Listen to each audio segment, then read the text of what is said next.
Well, the wonderful, magnificent Barbara Taylor Bradford has just come into the studio, one of the best-selling novelists of all time, selling tens of millions, 90 million copies of her book. And this year she's marking an extraordinary 40 years since her debut novel, A Woman of Substance, was first published, and Barbara joins us. What a treat to have you here today, Barbara. Thank you for having me back. Always lovely to have you. Do you know what I want to talk to you about? We had a very enjoyable dinner the other night, and we were talking about this woke world we now live in. And you said you weren't even really sure what woke means, other than severe political correctness. What is happening to the world that we've become so ultra-sensitive, so politically correct?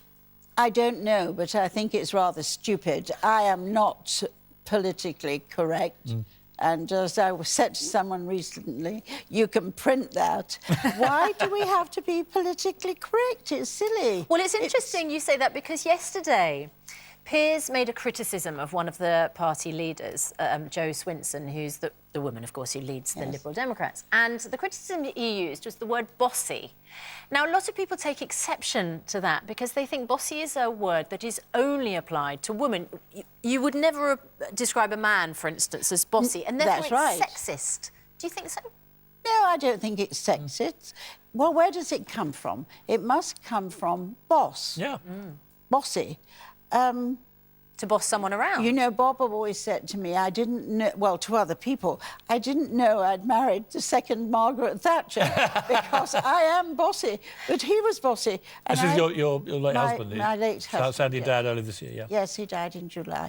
Suddenly, unexpectedly, so it was a shock, and I was devastated, but he'd always said, if anything happens to me, which it will, I'm older than you, just keep going and don't stop working, go out, see your friends, and get on with it. And that's what I've done, and I've been very busy, and I'm now promoting the books, and it helps. For those, I mean, probably romance has tinged so many of your books over the years. You have one of the great romances with Bob, one of the great love stories, one of the great marriages. 55 years of marriage. For those who find themselves in the position you've done, it's obviously, you've said it's unbearable to lose someone that you're that close.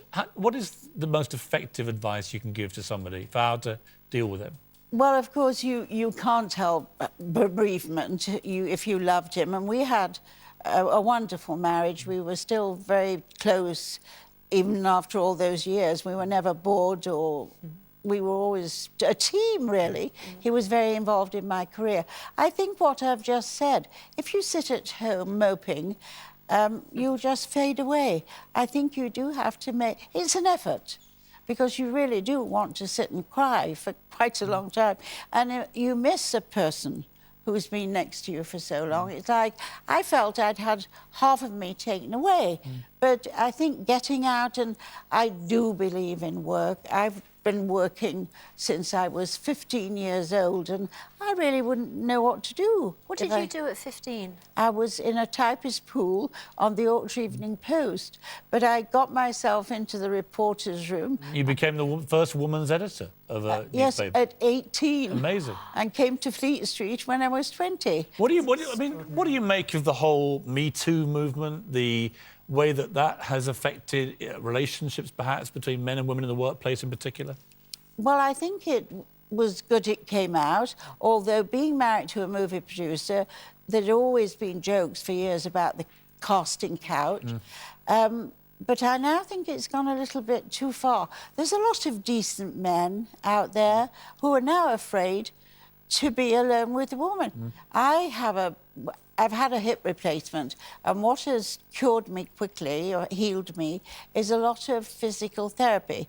And I had to tell the young man who comes to make me do awful exercises, which I loathe.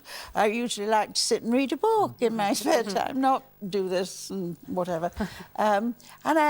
He always has to change the time, because he comes from my surgeon's office and he's got a lot of patients. And I always have made it clear to him there'd be somebody there. But the other day he couldn't make it at a time when my housekeeper was there, and I thought, well, there's only one way to deal with this. I'm going to have to say he's got to be alone in the apartment with me. I was knowing that he wouldn't attack me or I wouldn't attack him. But I brought it up and he seemed startled for a moment. He said, I don't know what you're talking about, Barbara. I said, well, my housekeeper can't be here. I can't have a girlfriend here. You're going to be alone with me. Does that bother you? And he said, no, why? I said, well, I'm not going to attack you, Pavel. Well, he said, I'm not going to attack you. He said, I see what you're getting at. And you think it's overshadowed some of those well, I think relationships that we take for granted? Yes. Yeah. And there are a lot of decent men out there who are now afraid to be with women. And I don't know how you change it. Well, the pendulum has to swing back a bit, I think. It has I think to. there's certainly... Well, there had to be a reckoning, didn't there? Because there were some not very decent men who, unfortunately, did some terrible... was apparently...